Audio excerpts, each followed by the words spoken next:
Assalamualaikum warahmatullahi wabarakatuh. Halo semua, izinkan saya memperkenalkan diri saya terlebih dahulu. Perkenalkan, nama saya Tika Yulia Damayanti dengan NIM 2003303 selaku moderator kelompok 2 Landasan Pendidikan. Nah, di sini kami dari kelompok 2 Landasan Pendidikan kelas 1A Program Studi Pendidikan Guru Sekolah Dasar Kampus Daerah UPI Purwakarta akan mempresentasikan materi mengenai landasan psikologis. Materi-materi ini akan dijelaskan oleh kelompok 2, di mana kelompok 2 terdiri dari saya, Tika Yulia, kemudian ada Sehnaz, ada Ilma, ada Anida, ada Fauzia, dan juga ada Tiara. Jadi, kita mulai pemaparan materinya ya.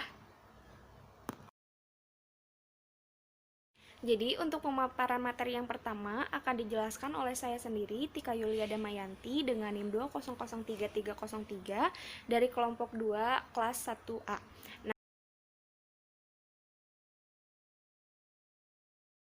Di slide 2 ada peta konsep mengenai materi landasan psikologis, di mana landasan psikologis ini akan menjelaskan atau mempresentasikan materi mengenai pengertian psikologis, konsep-konsep psikologis, implikasi perkembangan individu terhadap perlakuan pendidik, dan yang terakhir ada teori belajar dan implikasinya terhadap pendidikan.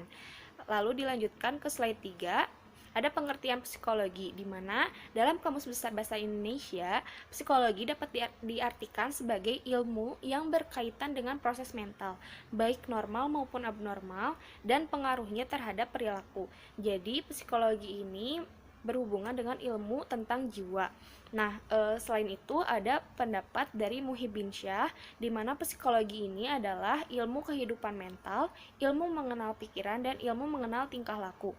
Lalu, psikologi ini dijelaskan atau terkandung dalam Quran Surat Al-Isra ayat 85 yang artinya, dan mereka bertanya kepadamu tentang roh, maka katakanlah roh itu termasuk urusan Tuhanku, dan tidaklah kamu diberi pengetahuan melainkan sedikit.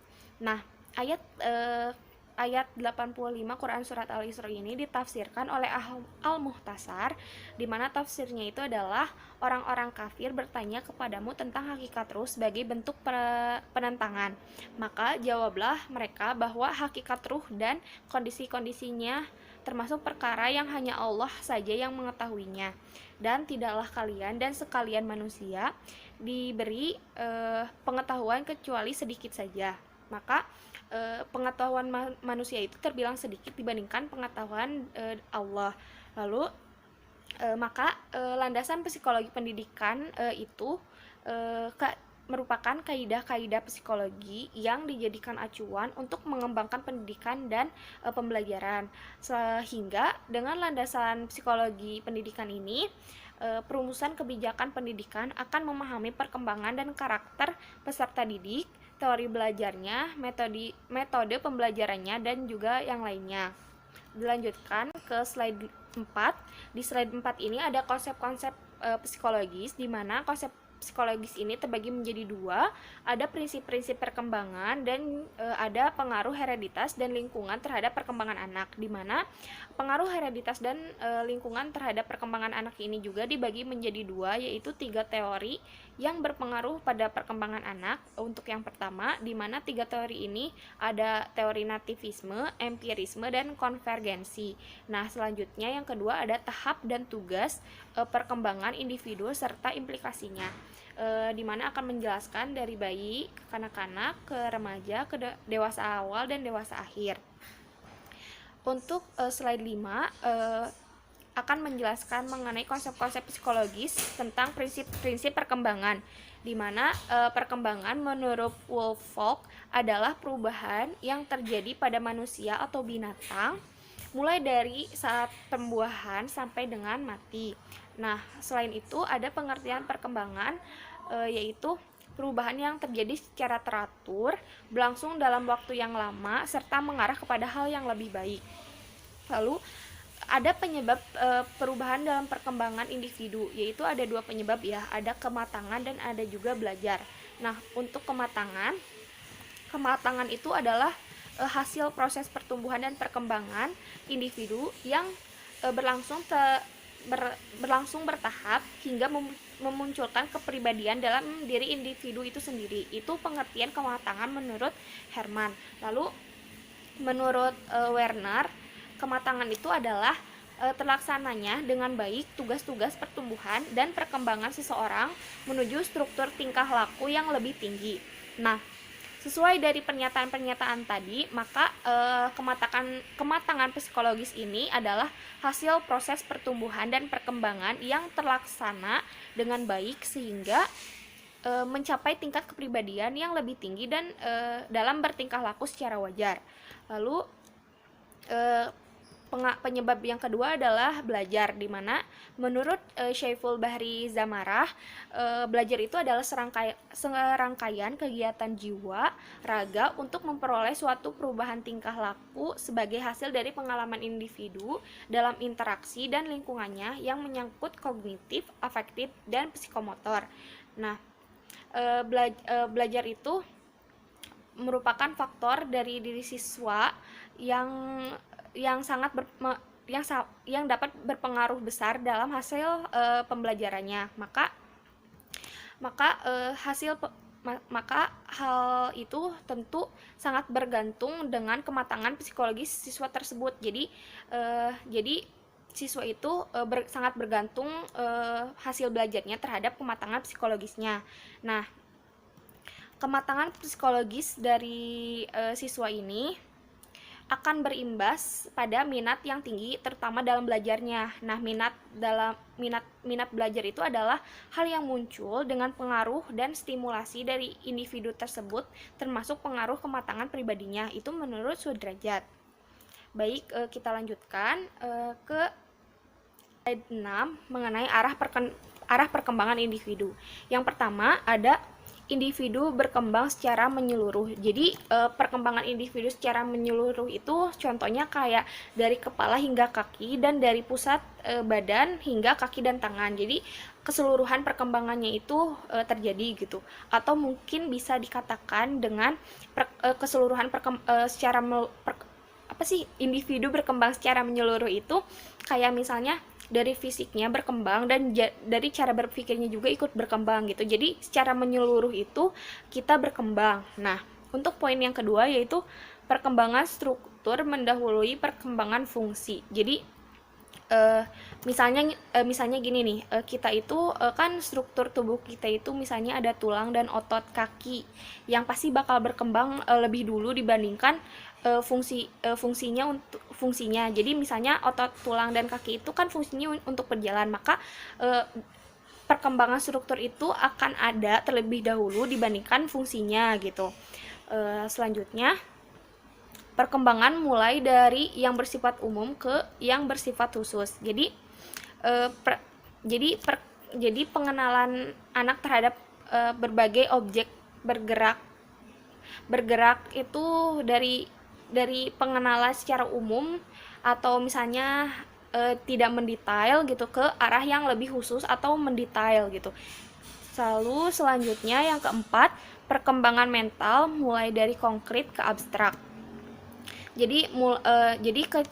Jadi perkembangan anak yang dari konkret ke abstrak itu kayak cara berpikirnya itu yang asalnya dari apa adanya hingga ke yang lebih konseptual dan berorientasi ke masa yang akan datang gitu.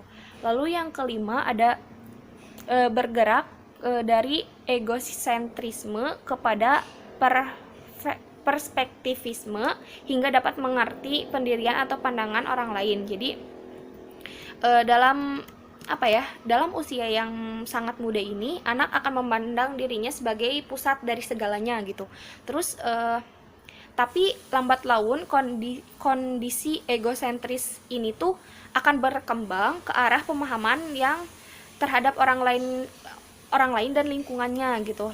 Jadi lambat laun anak akan memahami kondisi objektif akan adanya orang lain dan lingkungannya, sehingga ia akan mengerti gitu adanya perbedaan pendirian dan pandangan dirinya dan pendirian atau pandangan dari orang lain. Nah, yang keenam yaitu bergerak dari dominasi kontrol dari luar diri kepada kontrol dari dalam diri. Jadi kan pada awalnya anak itu belum dapat mengendalikan diri ya, dimana ia masih memerlukan dominansi kontrol dari orang lain. Jadi harus ada kontrol dari orang lain terhadap anak tersebut gitu. Misalnya berkenaan dengan disiplin gitu. Namun demikian lambat laun juga nanti anak akan dapat mengendalikan dirinya sendiri. Nah, poin yang ketujuh mengenai perkembangan bergerak dari absolutisme kepada relativisme. Nah, jadi pada awalnya kan anak akan melihat sesuatu sebagai sesuatu yang mutlak, di mana mutlak itu tidak akan atau tidak boleh berubah gitu. Contohnya pada awalnya kan anak akan berpendapat bahwa segala aturan itu tidak boleh diubah gitu. Tetapi sejalan dengan perkembangan dari masa ke masa, dia akan melihat kemungkinan atau kekecualian di mana dalam konteks tertentu itu sebuah aturan itu akan berubah dengan kondisi tertentu gitu. Yang terakhir, yang ke-8, yaitu bergerak spiral menuju arah tujuan. Jadi perkembangan itu akan bergerak spiral menuju ke arah tujuan, di mana menurut prinsip yang ke-8 ini artinya bahwa penguasaan tugas-tugas perkembangan akan terjadi pada berbagai tahap perkembangan dalam derajat kompleksitas yang berbeda. Jadi semakin tinggi tahap perkembangannya, maka penguasaan tugas-tugas perkembangannya itu akan semakin tinggi juga atau semakin kompleks. Nah, contohnya kayak pengenalan anak kelas 1 madrasah ibtidaiyah mengenai Tuhan akan berbeda dengan pengenalan anak kelas 1 madrasah sanawiyah mengenai Tuhan gitu. Nah, selanjutnya kita juga perlu paham bahwa perkembangan setiap individu itu bergerak maju menuju perkembangan yang lebih tinggi hingga mencapai kedewasaannya. Nah, sekian dari pemaparan materi yang dapat saya paparkan atau jelaskan. Kurang lebihnya mohon maaf. Sekian dari saya. Wassalamualaikum warahmatullahi wabarakatuh. Baik, selanjutnya pemaparan materi yang kedua akan dijelaskan oleh Sehnaz dari slide 7 ke slide 10. Kepada Sehnaz, waktu dan tempatnya dipersilahkan. Nama saya Sehnaz Safana Kamila Ishak, NIM 2007633. Di sini saya akan membacakan pematerian kedua, yaitu mengenai faktor teori perkembangan anak dan pelopornya. Nah, yang pertama ini ada teori nativisme. Teori nativisme ini dipelopori oleh yang pertama ada Arthur Schopenhauer. Menurut beliau, kemampuan yang dimiliki oleh seorang anak merupakan bakat yang diturunkan oleh orang tuanya. Dan yang kedua, dari tokoh Amold Gesell. Menurut beliau, untuk mencapai perkembangan yang optimal, anak tidak membutuhkan bimbingan dan bantuan dari orang dewasa lainnya. Yang kedua ada teori empirisme. Teori empirisme ini dipelopori yang pertama oleh tokoh bernama John Locke. Menurut beliau, bimbingan dan bantuan orang dewasa atau pendidik memegang peran penting dalam membantu perkembangan anak. Yang kedua, dari tokoh bernama J.B. Watson. Menurut beliau, teori empirisme ini memiliki 4 prinsip. Yang pertama, asosiasi, kedua, pengulangan, ketiga, peniruan, keempat, genjaran, dan hukuman. Yang pertama, asosiasi. Seseorang akan memikirkan atau merasakan sesuatu dalam kaitannya dengan pengalaman yang telah dialaminya. Yang kedua, pengulangan. Guru hendaknya memberikan latihan yang cukup dengan pengulangan untuk membentuk suatu kemampuan siswa. Yang ketiga, peniruan. Belajar terjadi melalui suatu kemampuan siswa. Yang ketiga, peniruan. Belajar terjadi melalui peniruan sehingga orang tua dan guru dituntut untuk menjadi teladan yang baik. Yang keempat adalah genjaran dan hukuman. Genjaran terbaik adalah pujian, sedangkan hukuman yang terbaik adalah tidak menyetujui. Yang ketiga ada teori konvergensi. Teori konvergensi ini dipelopori oleh tokoh bernama William Stem. Menurut beliau, perkembangan anak ditentukan oleh interaksi faktor keturunan dan faktor lingkungan. Yang kedua, dari tokoh R.G. Hevigers. Menurut beliau, implikasi dalam pendidikan memungkinkan pendidik untuk dapat membantu perkembangan individu sesuai dengan apa yang diharapkan. tetapi pelaksanaannya harus tetap memperhatikan faktor hereditas Verdik. Perkenalkan, nama saya Ilma Nur Wahidah dengan NIM 20192. Di sini saya akan menyampaikan tentang teori konvergensi. Di sini terdapat dua tokoh yang bernama William Sturm dan R.G. Hevigard. Menurut mereka, perkembangan anak ditentukan oleh interaksi faktor keturunan dan faktor lingkungan. Implikasi dalam pendidikan yaitu memungkinkan pada setiap pendidik untuk dapat membantu perkembangan setiap individu sesuai dengan apa yang diinginkannya, tetapi pelaksanaannya harus tetap memperhatikan faktor hereditas Verdik. Dan yang berikutnya, masa dewasa di sini dibagi lagi menjadi 3 bagian. Yang pertama ada masa dewasa awal. Biasanya pada masa ini melakukan pemilihan jodoh untuk di masa depannya. Dan yang kedua ada dewasa tengah. Pada dewasa tengah biasanya mempertahankan atau mencapai suatu tingkat kehidupan yang layak atau mapan. Dan yang terakhir ada dewasa usia lanjut. Dewasa usia lanjut di sini adalah menyesuaikan diri pada kekuatan dan kesehatan jasmani. Peristiwa belajar semata-mata melihat refleks-refleks sedemikian rupa hingga menjadi kebiasaan yang dikuasai oleh setiap individu. Dan yang kedua ada aliran kognitif. Aliran kognitif ini berbeda dengan teori behaviorism. Teori kognitif lebih mementingkan proses belajar daripada hasil pembelajaran. Teori ini mengatakan bahwa belajar tidak sekedar melibatkan hubungan antara stimulus dan respon, melainkan tingkah laku seseorang ditentukan oleh persepsi serta pemahamannya tentang situasi yang berhubungan dengan tujuan pembelajaran. Teori kognitif ini juga menekankan bahwa bagian-bagian dari suatu situasi saling berhubungan dengan seluruh konteks situasi tersebut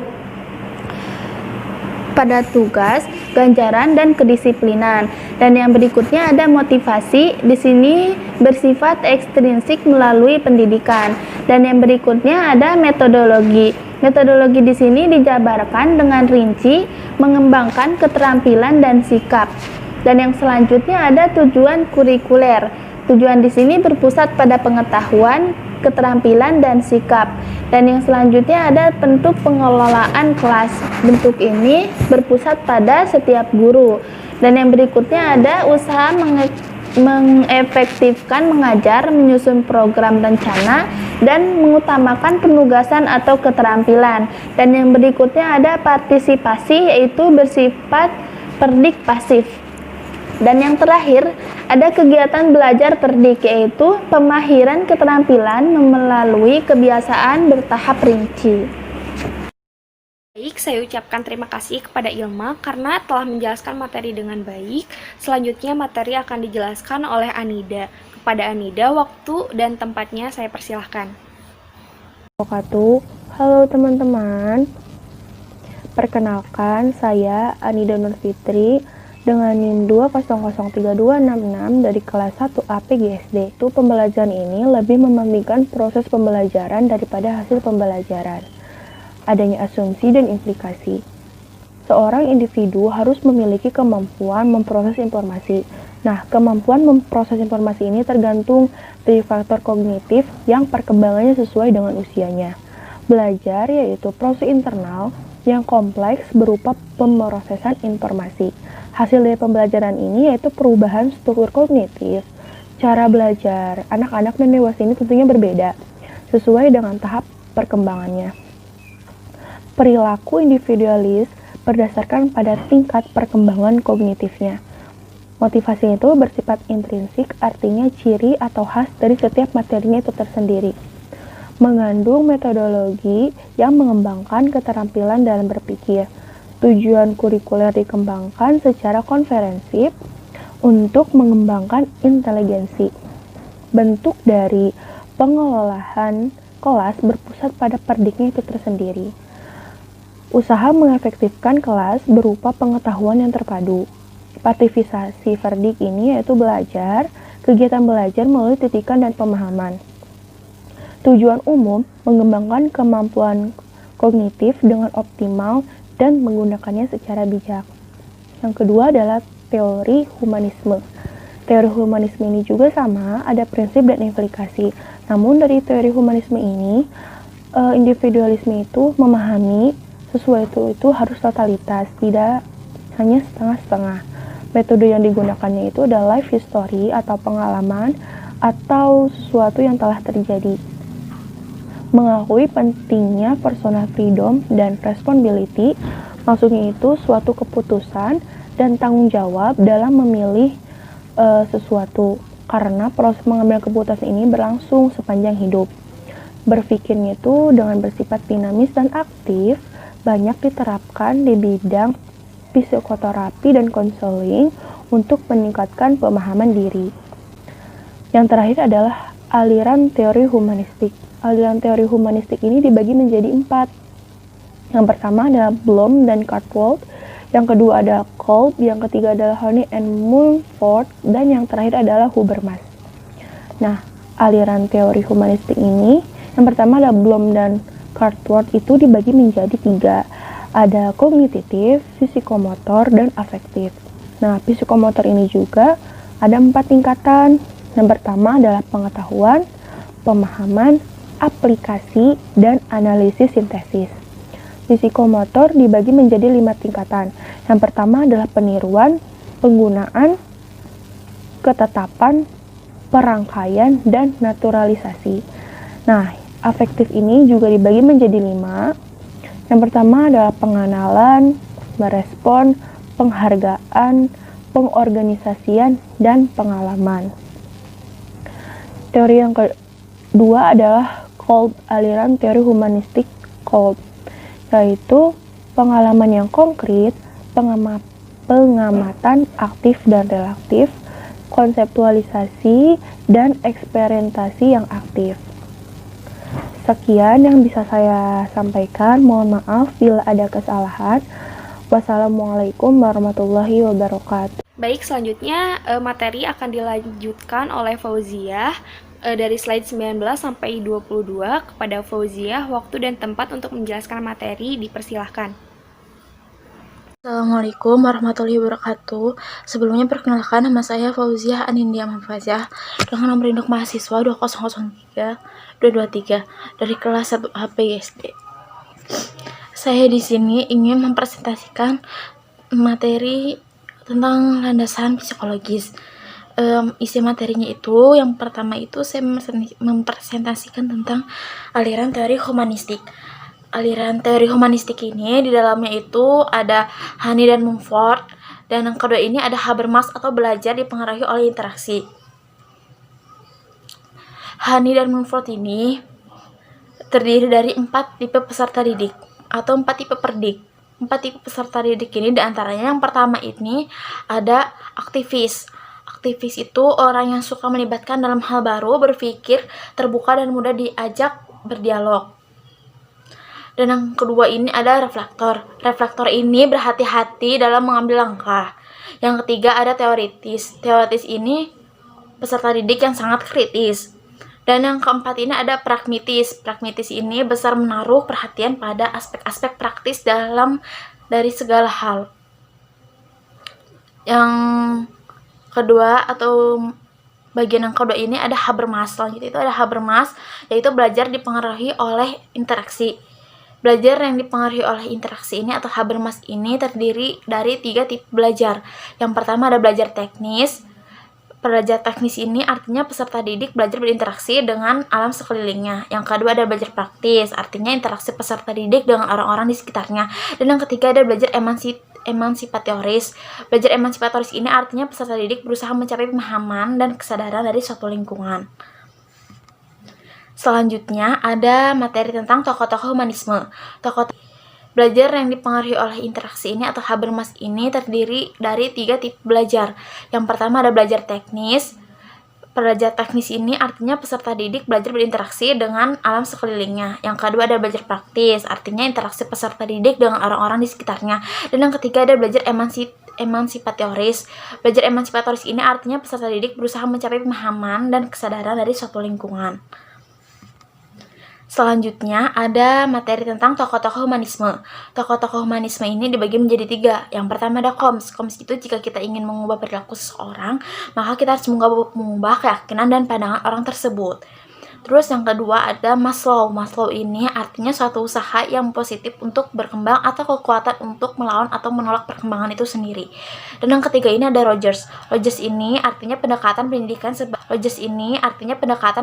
sebaliknya atau sebaiknya mencoba membuat belajar dan mengajar yang lebih manusiawi. Materi selanjutnya ada penerapan teori humanisme dalam pendidikan. Apa aja sih cara penerapan materi humanisme ini? Nah, yang pertama ini ada peserta didik akan belajar dengan baik apabila yang mereka mau dan perlu ketahui. Yang kedua, ini ada mengetahui bagaimana cara belajar lebih penting daripada membutuhkan banyak pengetahuan. Terus yang ketiga ada evaluasi diri. Evaluasi diri ini artinya itu satu-satunya evaluasi yang berarti untuk pekerjaan peserta didik. Yang keempat ini ada perasaan. Perasaan ini adalah sangat penting dengan kenyataan. Dan yang terakhir atau yang kelima ini adalah peserta didik akan belajar dengan lebih baik dalam lingkungan yang tidak mengancam. Materi selanjutnya ini ada implikasi teori humanistik dalam pembelajaran pengajaran. Nah, apa saja sih di dalamnya itu? Ini tuh ditunjukkan oleh adanya semangat dalam proses pembelajaran. Itu melalui oleh guru sebagai fasilitator dan motivator, dan peserta didik sebagai pelaku utama yang memaknai proses pengalaman belajarnya sendiri. Terus dengan tujuannya itu perdik atau peserta didik diharapkan menjadi manusia yang bebas, berani, tidak terkait oleh pendapat orang lain, dan mengatur pribadinya sendiri secara bertanggung jawab tanpa mengurangi hak-hak orang lain atau melanggar aturan, norma, disiplin, atau etika yang berlaku. Baik, selanjutnya akan dilanjutkan oleh teman saya. Terima kasih kepada Fauzia karena telah memaparkan materi dengan baik. Maka untuk pemaparan yang terakhir akan dipaparkan oleh Tiara dari slide 23 sampai 26. Kepada Tiara, waktu dan tempat untuk memaparkan materi dipersilahkan.